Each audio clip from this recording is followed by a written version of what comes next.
Vamos falar hoje de uma das categorias de carro que eu mais compro à torto e à direita lá no Carchase. Meus amigos, como vocês querem comprar SUV até 300 paus? E esses são os SUVs para vocês comprarem sossegados. Garantia de comércio, de liquidez de revenda, de boa experiência ao volante e com mecânicas que são consolidadas, que ninguém vai ficar pelado na mão com um carro muito complexo na hora de cuidar, certo? Sem mais delongas, vamos lá começar falando, né? Cara, sem sombra de dúvidas, não tem como falar nessa discussão sem falarmos da Tiguan Allspace na versão R-Line 350 TSI.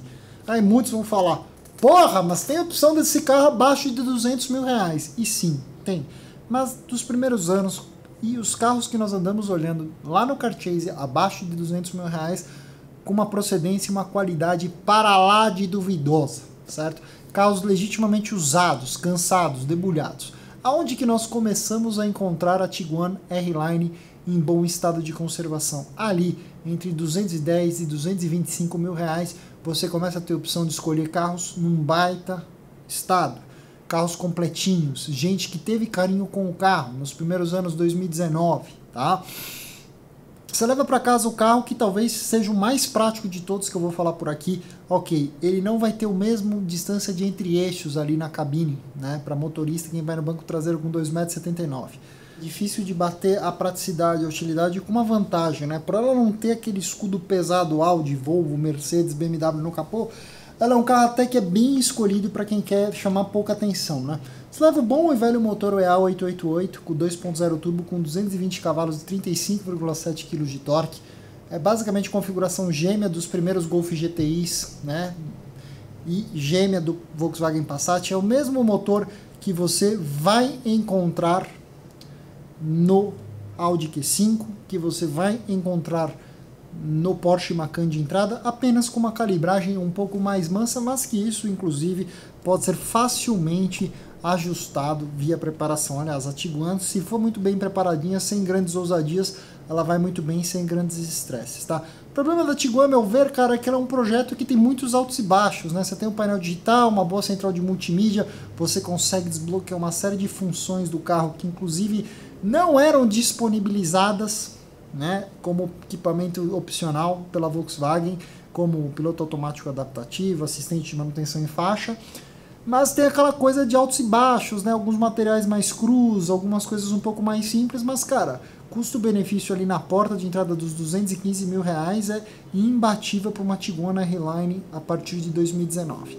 Obviamente, se você quer um pouco mais de refino, de luxo, de conforto, né, você vai naturalmente, gostando do grupo Volkswagen, vai ficar muito satisfeito no Audi Q5, tá?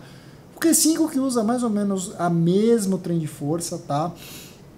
A gente continua tendo o EA888, mas aqui com 252 cavalos e 37,7 kg de torque, o carro que chegou a partir de 2018. Também tem um câmbio de dupla embreagem de 7 marchas, né? Banhado a óleo, assim como a Tiguan. Tem uma preocupação com a troca dos fluidos das embreagens desse câmbio, tem que checar se foi feito ou se não foi. Muitas vezes você vai ver um carro desse que está em ordem, não está com problema, não achei o registro da troca desse fluido, eu vou recomendar ao cliente que na primeira revisão pós-compra já faça essa substituição, né? Você ganha um pouquinho mais de entre-eixos, né? 2 centímetros a mais, você vai ganhar 550 litros de porta-malas, que é para lá de decente. O que eu falo para vocês? Curiosamente, a suspensão do Q5 ela é menos barulhenta que a da Tiguan. A Tiguan tem alguns barulhos que, tipo, o amortecedor dá muito curso, barulho de batente e tal. E assim, eu vou te falar, eu já dirigi umas 15 dessas e todas têm isso em maior ou menor escala. É meio característica de projeto. No Q5, curiosamente, isso nunca me incomodou, nunca percebi, né? Existe uma sofisticação um pouquinho maior no irmão Audi, certo? Qual que é o ponto? Existe uma salada de versões do Q5 para você comprar, né? Você vai ter, no primeiro ano ele seguiu a designação tradicional Audi, com Attraction, Ambiente e Ambition, né? Depois começa Prestige, Prestige Plus, Prestige Black, S-Line e tudo mais. Qual que é a minha regra de ouro aqui? A única versão do Q5 que eu não compro, que eu não recomendo para nenhum cliente meu do Carchase, é a versão de entrada que não tem teto solar. Esse carro é um mico de venda, né? No mercado que está cada vez mais raro, mais escasso de versões de Q5 para as pessoas comprarem, você pode notar que você vai encontrar anúncios da versão Attraction a torto e a direita há muito tempo e com preço para lá de convidativo. Ninguém quer o carro, tá? Não é só a questão do teto solar, é a questão de ser a única versão do carro que não tem o painel digital, ser a única versão do carro que não tem controle de ar-condicionado no banco traseiro, não tem fechamento automático do porta-malas, né? Então assim, pulou para cima, tá tudo certo, pegou uma versão pelo menos com o teto solar, você já sabe que você não tá na mais pelada. O que me tira do sério muito, que é a coisa natural, existia um pacote de opcionais para Q5, que era o piloto automático adaptativo, a frenagem de emergência, o Lane Assist, é um pacotinho bem, o Park Assist. Isso, meus amigos, mesmo na SQ5 era um opcional, e acreditem em mim, não foram todos os carros que pediram, e eu já peguei diversos casos de cliente que faz questão de ter esse pacote de opcional. Em carro usado, meus amigos, infelizmente, esse tipo de escolha fica mais delicada, porque eu já me deparei com uma situação que eu tinha uma Q5 sensacional para oferecer para um cliente que não tinha esses opcionais, estado de conservação, teto solar, bem legal o carro, e uma outra que não era no mesmo nível que tinha.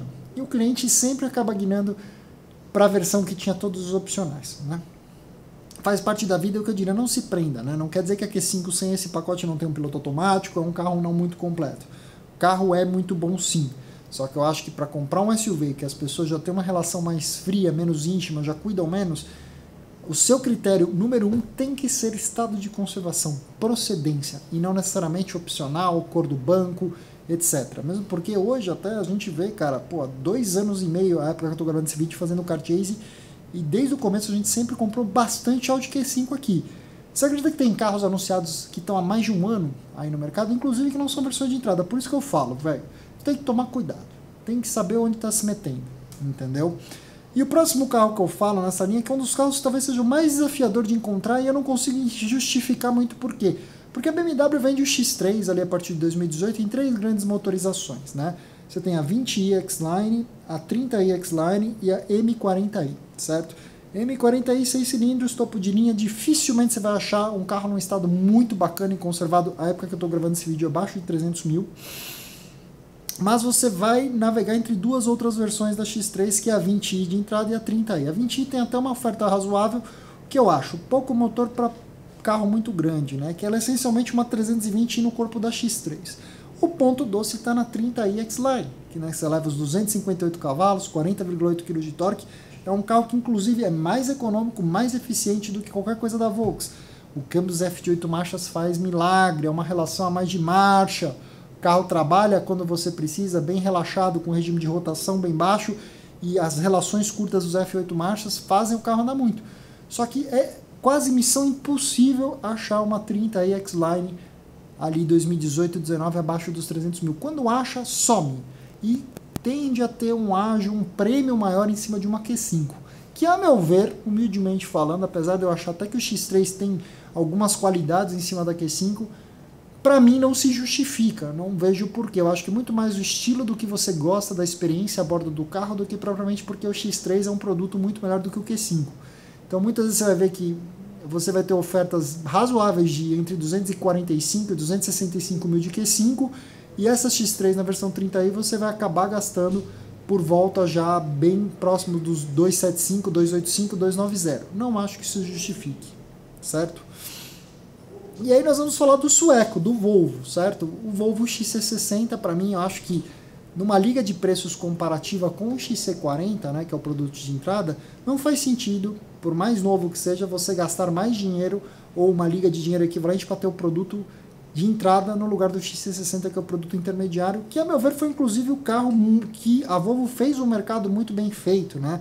Ela explicou, deixou bem claro quais eram as versões, quais eram os opcionais, né?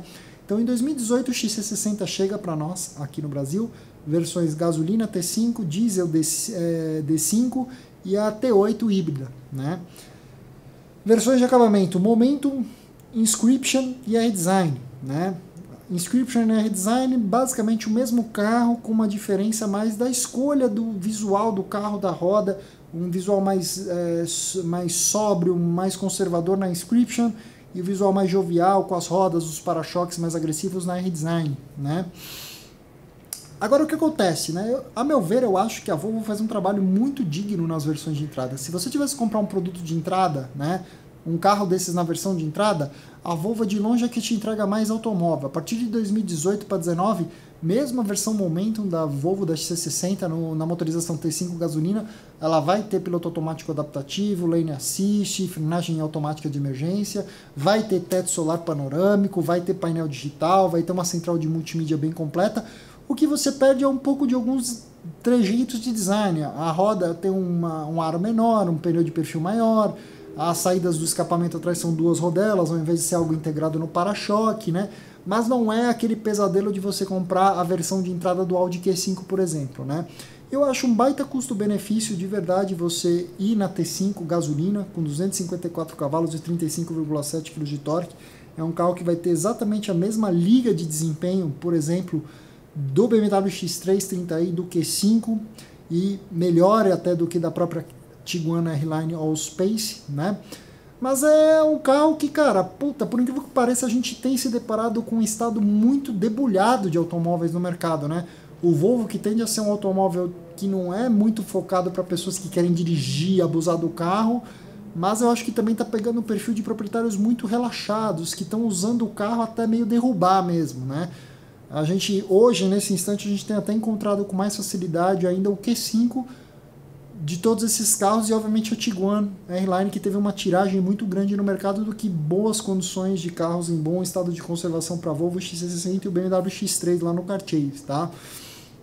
Vocês amam de paixão a versão R-Design T8, que é a híbrida do XC60, mas, cara, já confesso para vocês que eu tenho um pouco de pé atrás de comprar um carro híbrido muito usado como a gente tem visto, né? Lembrando que é uma outra complexidade, o carro híbrido, se dá algum problema, você vai ficar refém possivelmente da concessionária para atualizar, para ver o que está se passando. São poucas as oficinas que podem dar pós-venda nesse sentido. Então, assim, no conceito da obra, eu acho que o ponto doce vai estar na T5 gasolina. A D5 diesel também legal pra caramba, mas é agulha no palheiro de achar, tá? E aí o carro que eu coloco aqui por último também, que eu falo bastante, esse é mais um daqueles casos. Cara, eu só compro se o cliente quer e gosta de Mercedes, porque eu acho que é o carro que menos entrega de todos aqui. É o GLC, tá? Na versão 250. Toma muito cuidado com a versão Highway, que é a versãozinha que não tem o farol de xenon, que não tem fechamento automático de porta-malas, é meio que a versão de entrada do GLC. É um carro que também apanha e sofre um pouco de revenda, tá? O que você quer mesmo é a versão Sport, com a roda, com o xenon, com o fechamento automático do porta-malas, com o teto solar, tá? Mas por que eu não gosto do carro? Porque é o que entrega menos motor. O 2.0 aqui rende só 211 cavalos, apesar de ter um câmbio automático de 9 marchas. É um carro que eu tive a chance de passar muito tempo a bordo. Fiquei também numa viagem 18 dias com uma GLC, na época GLC 300 até. É um carro ok, entendeu? Mas não é um carro que, puta, me atrai pela ergonomia, pela tecnologia a bordo. Eu acho que ela, tipo, cada um dos carros que eu falei aqui vai ter um mérito, né? O BMW vai ser muito bacana de dirigir, o Audi vai ser uma qualidade de construção bacana, tecnologia. O Volvo também um carro muito bem construído, ergonomicamente confortável, bem tecnológico. Espartano por espartano mesmo, mais simples dessa história, tem a Tiguan R-Line, que eu falei aqui pra vocês, que, puta, velho, vai dar mais motor, vai andar mais e vai ser um pouquinho mais moderna, porque o GLC é um carro que tem painel analógico, tem aquela centralzinha jogada lá no meio do painel, né? É um carro que tem um puta entre-eixos, né? Ela tem 2,87 m e 550 litros de porta-malas, mas não é o carro que é a minha escolha principal, não. Agora, quando o cliente gosta e quer uma Mercedes-Benz, eu acho até que o GLC 250 é um carro com uma liquidez muito interessante, mas que atende bem esse nicho de mercedeiro, tá? Meus amigos, eu espero que vocês tenham gostado. Se gostaram, deixa o like. Se conheceram o canal agora, inscreva-se, ativa a notificação no sininho, é um pequeno gesto da sua parte que me ajuda bastante aqui na plataforma do YouTube e vocês não perdem tudo de novo que eu produzo. E bom, quer comprar qualquer um desses carros, me procura lá no Carchase. Eu vou te dar assessoria para entender se está fazendo um bom negócio, se o carro é bom, vou achar o carro para você, certo? Se você chegou até essa tela final, vocês podem ver os 2 últimos vídeos que eu fiz por aqui. Muito obrigado e até a próxima.